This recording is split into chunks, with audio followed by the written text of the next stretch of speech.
तीन बहनों की लालची भाभी। करिश्मा, रेशमा और मनीषा तीन बहनें हैं। उनका एक भाई भी है, मयंक। मयंक अपनी बहनों को बहुत प्यार करता है, लेकिन मयंक की पत्नी सविता इस मामले में मयंक से बिल्कुल ही अलग है।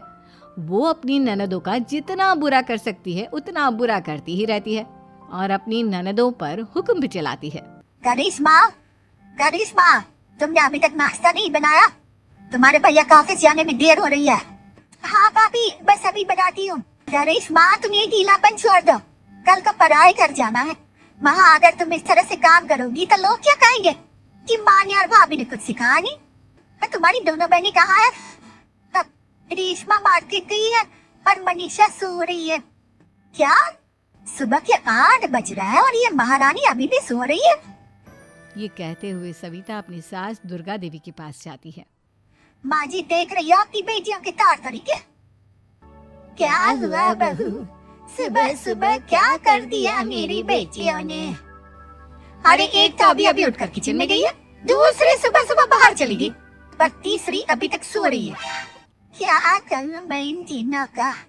मैं तो परेशान हो गई हूँ। जा जाकर उठाओ उसे और रेशमा से मैं बात करती हूँ।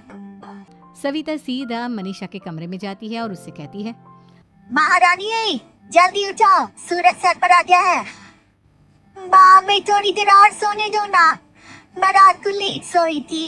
वो क्या ना यूनिट टेस्ट चल रहा है। शराफत से उठती है या नहीं, या फिर पानी की बड़ी बाल्टी डालो तेरे ऊपर। नहीं भाभी, मुझे बिस्तर में नहीं जाना, उठती हूँ मैं। मनीषा जल्दी से उठकर बाथरूम में चली जाती है। सभी आराम से बैठकर नाश्ता कर रहे होते कि तभी रेशमा बाजार से हाथ में सामान लिए आ जाती है। रेशमा को देखते ही सविता उस पर बरस पड़ती है।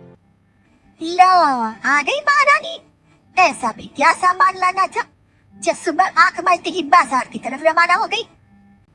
भाभी, कल आप ही तो चीख रही थी कि घर का सारा सामान मुझे ही लाना पड़ता है, घर में किसी को भी किसी काम से कोई लेना देना नहीं है।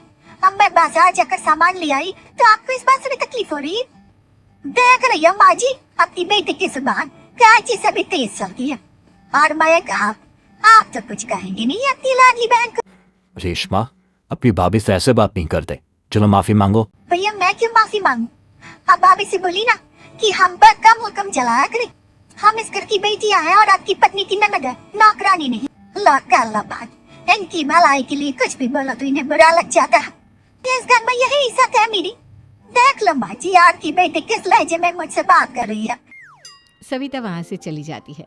मयंक को बहुत गुस्सा आता है, वो भी वहाँ से चला जाता है। फिर करिश्मा रेशमा को समझाती है। रेशमा, तुम्हें भाभी से माफी मांग लेनी चाहिए थी ना। लेकिन दीदी, मैंने कुछ किया ही नहीं तो मैं माफी क्यों मांगूंगा? हाँ का रेशमा दीदी। रेशमा दीदी जैसे ही घर में आई, भाभी ही उन पर चिल्ला रही थी। हाँ, मैं मानती हूँ कि गलती भाभी की थी। मैं तो इसलिए बोल रही हूँ कि भाभी ने माँ को तो पूरी तरह अपने वश में कर लिया है। वो हमारी बात सुनती ही नहीं। मयंक भैया हमारे लिए हमेशा खड़ी रहती है, इसलिए उनकी बात का मान तो तुम्हें रखना चाहिए था ना। कोई फायदा नहीं दीदी। कुछ दिनों की बात और भाभी उन्हें भी हमारे खिलाफ भड़का देंगी, फिर वो भी माँ की तरह हमारी किसी बात का विश्वास नहीं करेंगे।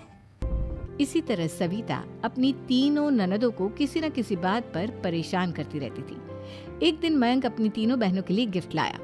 करिश्मा, ये तुम्हारे लिए हार का सेट, रेशमा तुम्हारे लिए सुंदर सी ड्रेस, और मनीषा तुम्हें किताबें पसंद है ना, तुम्हारे लिए किताबें लाया हूँ। थैंक यू भैया, थैंक यू भैया, थैंक यू भैया। करिश्मा, तुम्हारा नेकलेस कितना सुंदर है, ये भैया कहाँ से ले आया होंगे? मैंने भैया को 3 दिन पहले फोन पर ये डिजाइन दिखाया था और आज भैया ये ले आए। सविता तो अपनी ननदों के गिफ्ट्स देखकर जल गई और करिश्मा का नेकलेस तो उसे भी बहुत पसंद आया था। अपनी बहनों के लिए कितना अच्छा नेकलेस लेकर आया है, मुझे कभी कोई गिफ्ट नहीं दिया। मैं आज ही ये हार चुरा लूं ना। रात में सविता करिश्मा का हार चुरा लेती है और इसी तरह उसे अपनी ननदों की जो भी चीज अच्छी लगती वो उसे मांगती नहीं, बल्कि रात के अंधेरे में चुरा लेती। इसी तरह दिन बीतते गए और सविता ने मयंक के दिल में भी उसकी बहनों के लिए नफरत पैदा कर दी। एक दिन मयंक ने करिश्मा और रेशमा के लिए रिश्ता देखा और ये बात उसने घर में सबको बताई। माँ, करिश्मा और रेशमा के लिए बहुत अच्छा रिश्ता आया है। वो लोग कल इन्हें देखने आ रहा है। आप और सविता मिलकर सारी तैयारी कर लेना। ये सुनकर करिश्मा और रेशमा खुश हो जाती हैं, लेकिन सविता सोचती है, अगर इन दोनों बहनों की शादी हो गई तो घर और बाहर का काम कौन करेगा? मनीषा तो एक नंबर की कामचोर है, उससे तो किसी बात की उम्मीद लगाना ही बेकार है।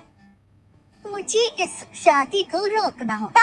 अगले दिन सभी लड़के वालों के स्वागत की तैयारी करने में लगे होते हैं। तभी मयंक अपनी बहनों से आकर कहता है, तैयार हो गई तुम दोनों? देखो दोनों लड़के बहुत अच्छे हैं, मैं कोई कसर नहीं छोड़ना चाहता, इसलिए तुम उनके सामने अच्छे से बिहेव करना और अपनी भाभी से लड़ने मत लग जाना। वो करिश्मा, तुम वो नेकलेस पहन लो ना जो मैं तुम्हारे लिए लाया था। भैया मैं बहुत देर से वो नेकलेस ढूंढ रही हूँ लेकिन मुझे मिल ही नहीं रहा। क्या तुमने नेकलेस खो दिया? तुम्हें पता भी है वो कितना महंगा था? तुम कोई काम ढंग से नहीं कर सकती। मयंक गुस्से में वहां से चला जाता है। थोड़ी देर बाद लड़के वाले भी आ जाते हैं। वो दोनों बहनों को पसंद कर लेते हैं और रिश्ता पक्का हो जाता है। लेकिन सविता के दिमाग में तो कुछ और ही खिचड़ी पक रही थी।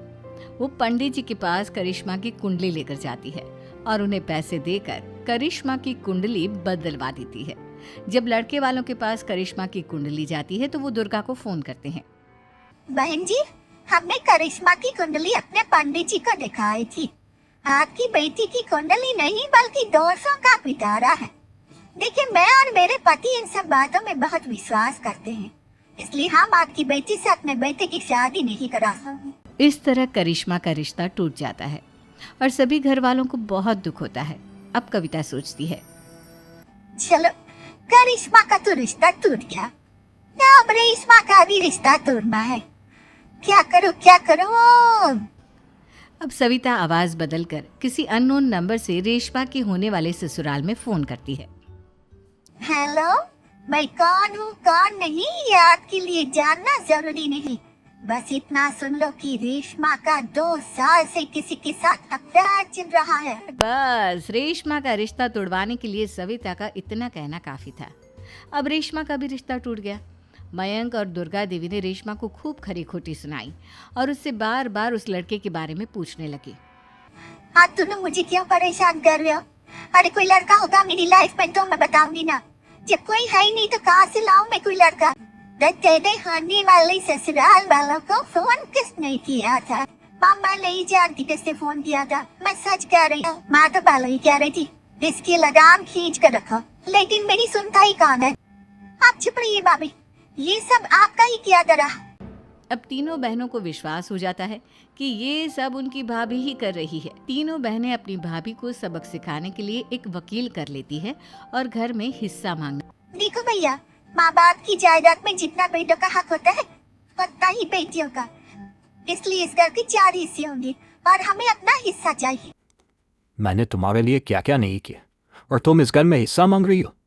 भैया, आप और माँ हम बहनों की कोई बात नहीं सुनते हो और भाभी हमारी शादी नहीं होने देगी क्योंकि उन्हें लगता है कि आप हमारी शादी में ज्यादा पैसा लगाओगे और उन्हें हम जैसी फ्री की नौकरानी कहाँ मिलेगी, तो आप भाभी के साथ तो रह नहीं सकते। हम बहनों को अपना हिस्सा चाहिए। नहीं तुम्हें शर्म आनी चाहिए अपनी भाभी पर ऐसा एहसान लगाते हैं। वह तुम्हारे बारे में कितना सोचती है। हाँ माँ, भाभी हमारे बारे में बहुत सोचती है, दिन रात बस यही सोचती रहती है कि किस तरह से अपनी तीनों ननदों को परेशान करूं, पर कभी मुझे पढ़ने नहीं देती। दोनों बहनों का रिश्ता भी तो इन्होंने ही तुलवाया है और रात में हमारे कमरे में आकर हमारी चीजें भी चुरा ली। इसी तरह सविता की तीनों ननदें अपनी बात पर अड़ी रही। अब कोर्ट में तारीख भी शुरू हो गई। जब सविता को लगा कि उसकी तीनों ननद इतनी आसानी से नहीं मानने वाली, तो उसने अपने पति और सास को सारी सच्चाई बता दी और अपनी तीनों ननद से माफी मांगी।